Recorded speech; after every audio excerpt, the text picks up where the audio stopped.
You're listening to Viking Radio, coming to you from Dream Street Studios at Del Mar College. Now your host, Dr. Natalie Chapa.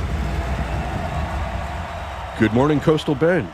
This is Mike B. coming to you from Dream Street Studios at Del Mar College. I am sitting in this morning for the lovely Dr. Natalie Chapa, and we have a great program for you this morning. Our guest is Cody Gregg. Cody Gregg is the Dean of Learning Resources at Del Mar College. And I want to preface our interview by saying that libraries can be cool. Libraries are cool.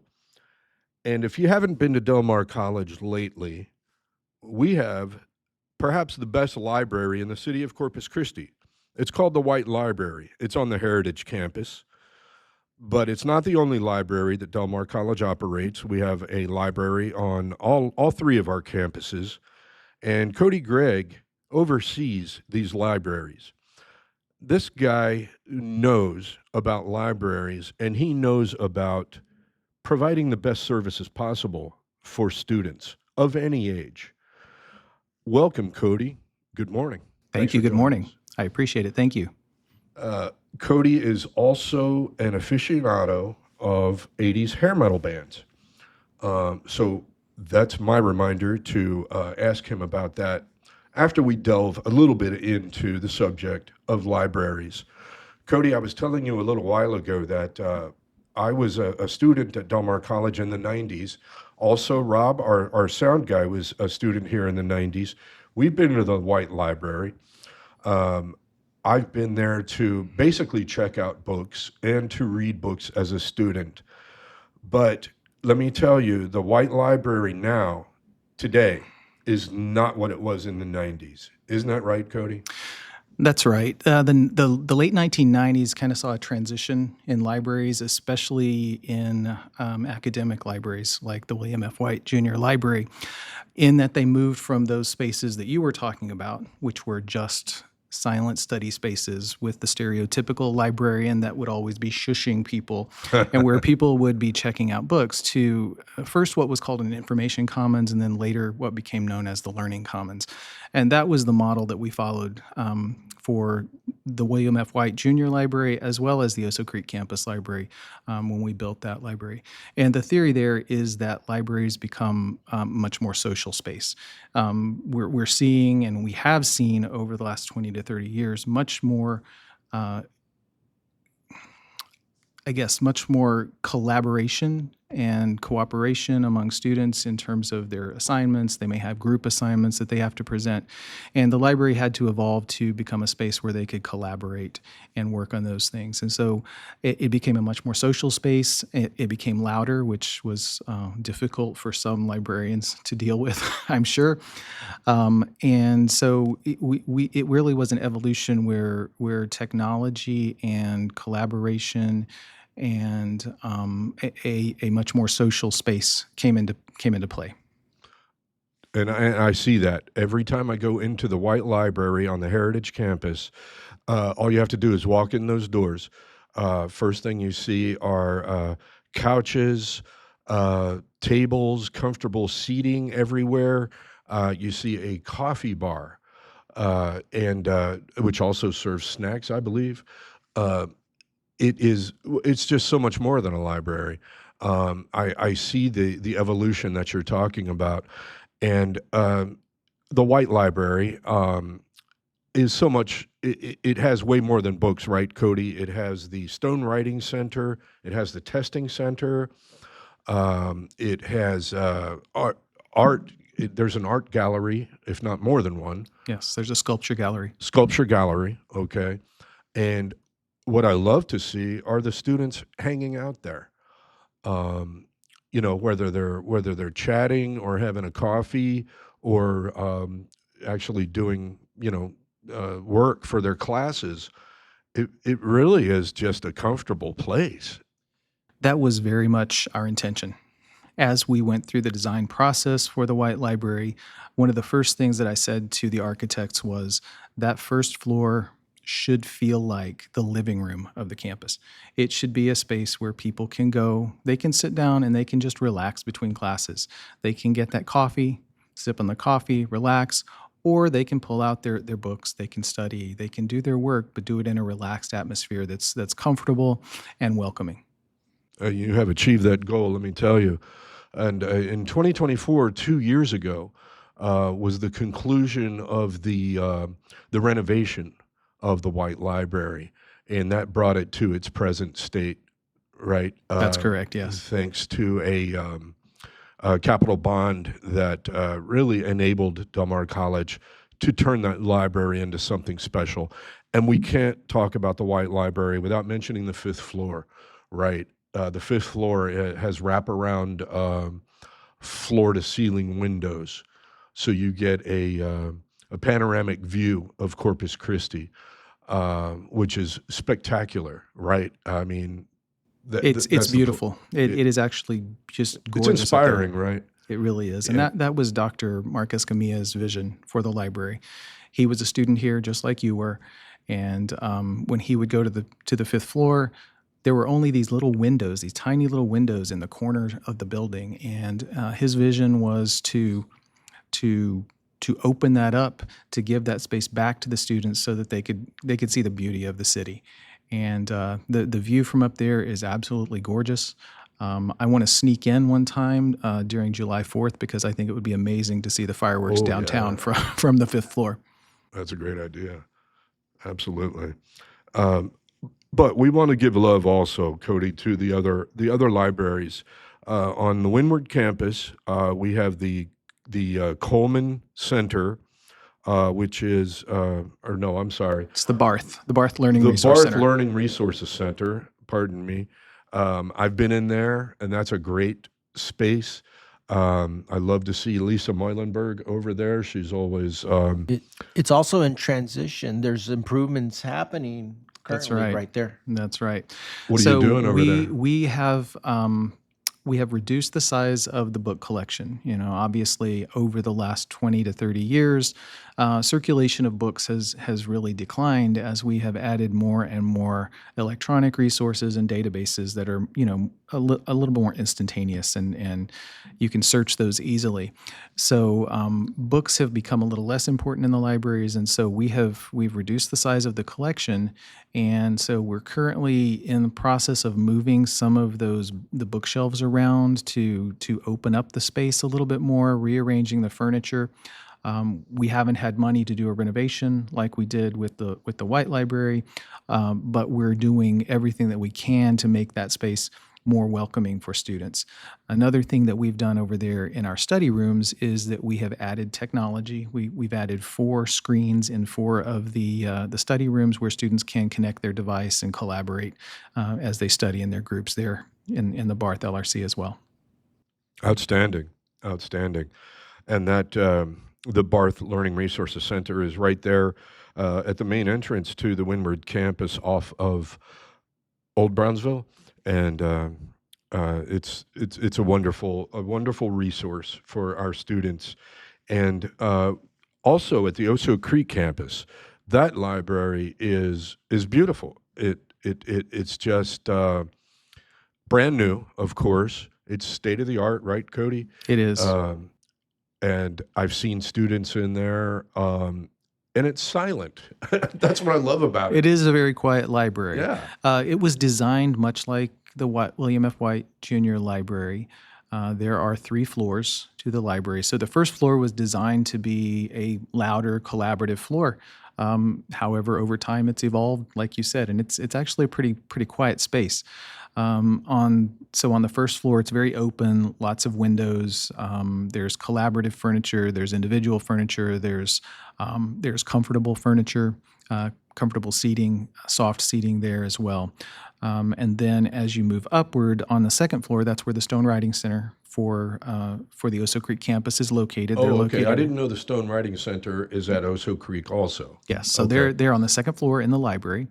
There are computers, open access computers up there as well that students can use to go and work on their assignments and print.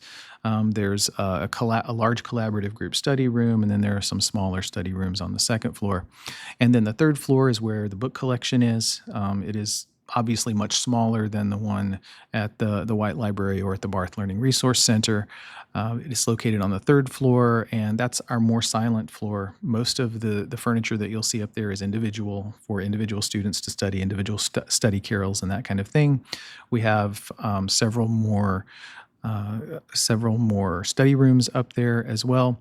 And in all cases, across all three libraries, one of the things that I've been focusing on and working on is to get art into the library space itself.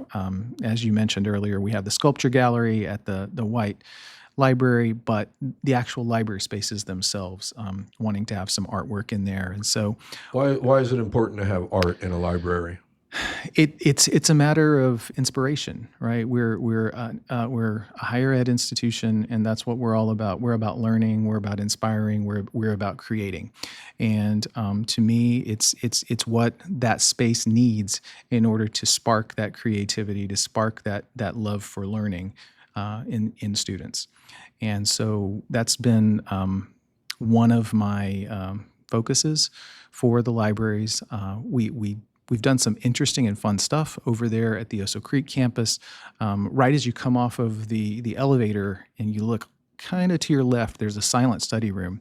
And we've focused on kind of historical images over there. And so very large on the wall of that silent study room, you will see a replica of a welcome to Corpus or greetings from Corpus Christi postcard from, I think, the 1930s.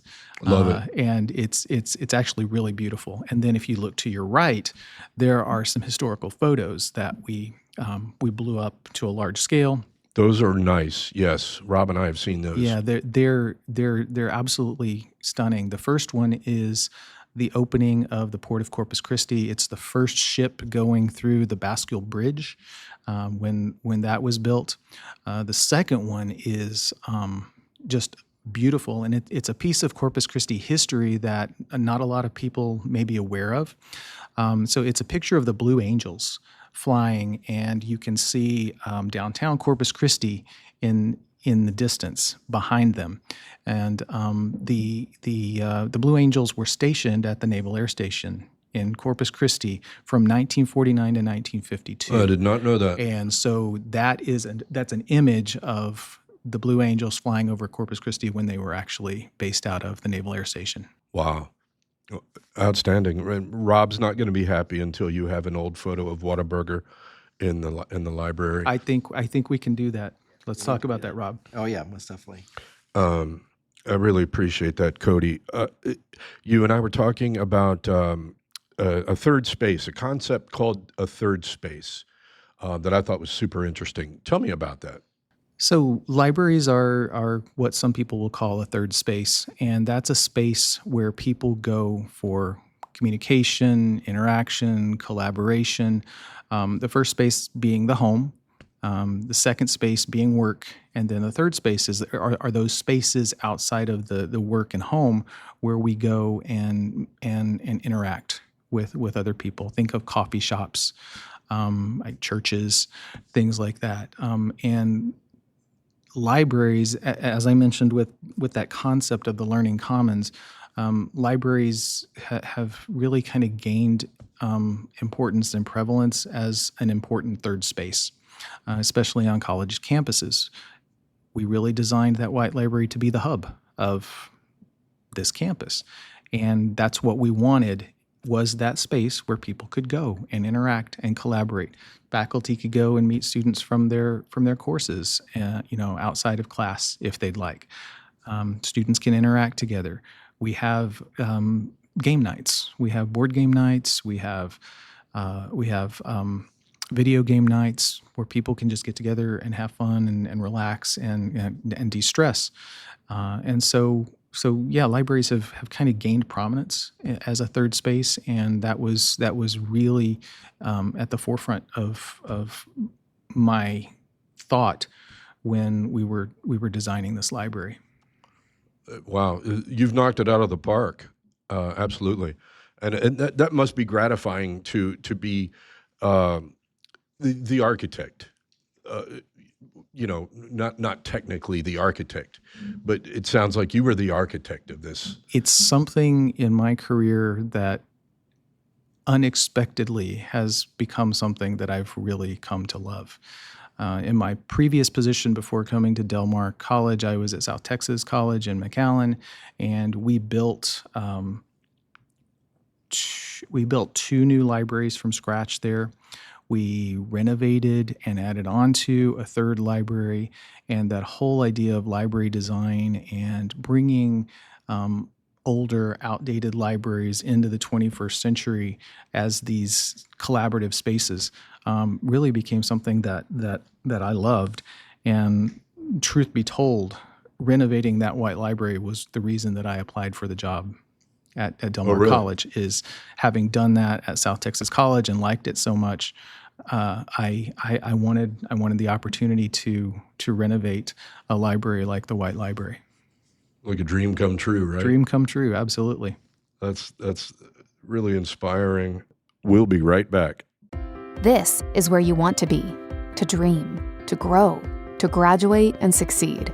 This is Oso Creek Campus at Del Mar College, home to core classes and signature programs with cutting-edge labs and state-of-the-art facilities. This is a place of innovation, transformation, and support. This is your time, your future. This is where you belong. Learn more at dmcdreams.com.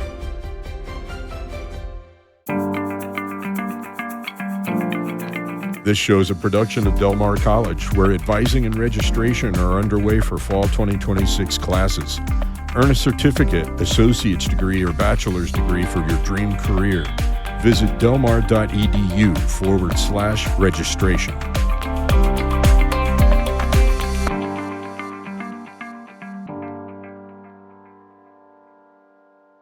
This is Viking Radio. I wanted to just mention to everyone that we are here with Mr. Cody Gregg. He is the Dean of Learning Resources at Del Mar College. Cody oversees our outstanding libraries on all three campuses: Heritage Campus, Windward Campus, and Oso Creek Campus. And Cody really just makes an art out of library services. And Cody, it almost sounds like we need another word for library. Everything you're telling me, it sounds like a gathering place, the concept of the third space. Libraries are so much more, especially at Del Mar College. They're so much more than shelves with books. I think we need another word for libraries, but maybe we can think about that. I also want to mention, Cody, for our listeners, that our libraries are open to the community, right? Yes, that's right. And that's all three campuses. Members of the community can come in, read books, use our resources. Tell me about that. Why is that important? So we're a community college, and community is the first word in what we are, in our identity. And so recognizing that our community supports us, our community contributes to our operations, we feel like it's important that the community be able to come in and use our resources. So our community can come in, for example, at the White Library. They can grab a coffee at the coffee shop. They can bring their own device, connect to our guest Wi-Fi, and use the Wi-Fi. They can use our study rooms. Students have first priority, but if they're not being used by students, then we will check out to community members. They can browse our book collection in the library, use the books in the library. I work with many of your team members, Cody, at Del Mar, and I know there are so many services. I don't even like to use the word services, but things like LibGuide and your online magazine tool, and I know I'm not doing justice to the terminology, Lots but of resources. there are so many resources. Thank you, Rob. Resources is what I was looking for. It's mind blowing. As I said, being a student here in the '90s and seeing what's available to students online, it's mind blowing. It's state of the art, right, Cody? I mean, It we have to is. keep up with what our students, our average students, are mid 20s, um, and it looks to me like we are on the cutting edge of technology and resources and all things education. Would that be right? That would be correct. We do, as you said, have a wealth of resources available for students. Kind of the nod to the past is our books and AV materials like DVDs and that type of thing. Our collection in that area, we've got about 134,000 books and AV materials. Part of that, we have a popular collection, which is popular reading, Oprah's book club and all of those other kinds of popular books. And so we have that collection that's available to check out.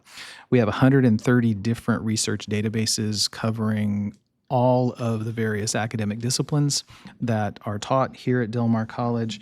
And those 130 databases, if you can believe it, give access to millions of articles and other online items like digital photos and things like that.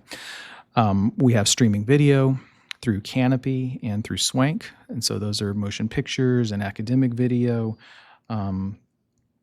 And then we have ebooks. So we have access to over 100,000 ebooks as well as part of our collection. So it's a wealth of materials. And we have another service called Interlibrary Loan, which basically means if we don't have it, we'll go out and find it for you. So really? If there's a particular book that you're looking for, or there's a database, there's an article that's not in a database that we have, you can put in a request for that, and we will go out to other libraries and find that. And nine times out of 10, we'll be able to get that book sent to us so that you can check that book out or get a copy of that article sent to us. That's amazing. Tell me, Cody, what's the best book you've ever read? Oh, gosh. Yeah, I'm a big sci-fi, horror, and fantasy fan. Hyperion by Dan Simmons was really, really good. I think in sci-fi and in fantasy, I might go with the Mistborn series by Brandon Sanderson. Okay. Neither of which you have heard of, I'm sure, right? I have heard, but I've not read. In your 130 databases, you got analytics and stuff. What is the most used? The most used is we have a general data. We have general databases that kind of have general type materials in them. Probably Gale, one of our Gale databases, got a Gale 1 file probably is our most used. Yeah, that's probably our most used database. The one other database that I would mention, and I think you alluded to it, Rob, is it's called Libby. It's called Libby by Overdrive. And so if you've ever gotten ebooks through your public library, you probably have experience with Libby. So Libby came out with a product for academic libraries a couple of years ago, and we added a subscription to Libby. And if anybody asks me what my favorite database is, I think I'm going to go with Libby. And one of the reasons for that is that it has access to over 6,000 magazine titles. So any magazine that you love and want to read, you can probably find it in electronic format in Libby. And as I said, I'm a big sci-fi, fantasy, and horror aficionado, and I found Rue Morgue, which is just it's a really great horror magazine that is available through Libby. And you also alluded to me loving classic rock music and hair metal and that kind of thing. Classic Rock Magazine is available through Libby. And it's a lot of fun to be able to access those. As well, through Libby, we have audiobooks that are available, and I did write down how many that we have. We have 28,000 ebooks, And then for audiobooks, we have 866 available through Libby. Okay. One of my favorites is Ancestry. It helps me build family trees, do some extra research and stuff. I always like that that's available there for people that want to get into all of that genealogy. Absolutely. And that's more popular than ever, genealogy research. Um, Cody, I just want to talk a moment about something super important, and that's 80s hair metal bands. What's your favorite hair metal band of all time? Ooh, That's gonna be harder than the that has book. evolved over time. Okay. That has evolved. fair. 15-year-old me would have said Motley Crue, Okay. obviously. What But What album? what? Got you. Ooh, that's tough. Shout at the Devil. I think that Okay. was I'm- that was the I'm one a- that hooked me. Actually, that one and Def Leppard's Pyromania are the two that hooked me and set me down the road of listening to 80s hair metal. Okay. And today, what's your favorite? I like more of the obscure bands that I have discovered over the years. And so, two that I would say I listen to more than others are Giant. And they had a hit in '89, I believe. That was it was. I think it's probably the quintessential hair metal ballad. That's a bold statement. And it's "I'll See You in My Dreams." You'll probably remember it if you heard it. Okay. And then the second band that I would say is Vane. They had one album come out in 1989. It was called No Respect, and I think it is the gem hair metal album that didn't get the credit that it deserved. Really? Okay. And that's a deep cut there. And I know you're originally from Texas, the small I town am. in Texas, right, Cody? Small town. I grew up in West Texas. My dad was in the natural gas industry, so we moved around in West Texas quite a bit. I landed in the Texas Panhandle in my teens and graduated from a small city called Shamrock, Texas. Okay. That sounds like a very small town. Were you able to see any of the acts? Did you have to go to a bigger city to check out some of the bands? We had to drive to a bigger city to go to the movie.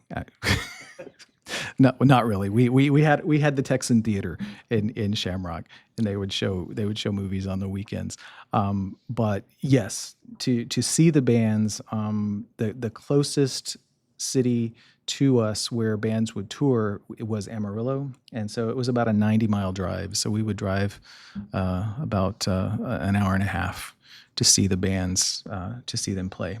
Yeah, I think Wasp and Kiss always made an effort to try to hit some of these little areas sometimes. If it wasn't, San Antonio, Dallas, or Touring something was like that. very different back then. It was, right? I remember those bands would hit all of those mid-sized cities. They would hit Amarillo, they would hit Lubbock, they would hit Abilene, and they didn't just hit San Antonio, Houston, and Dallas, or Austin, Dallas, and Houston like the bands do now.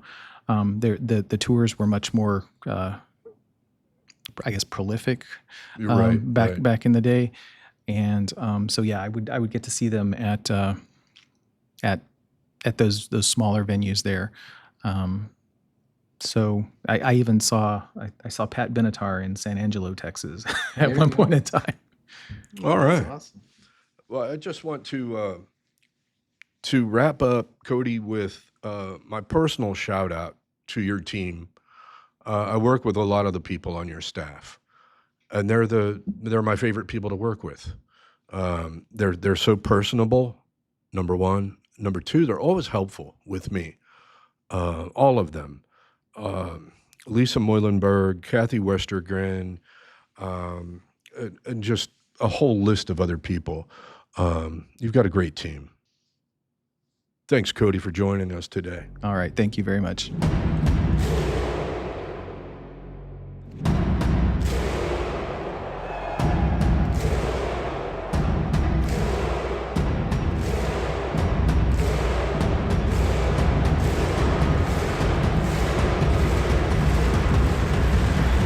This show is a production of Del Mar College. Follow us on Spotify at Viking Radio.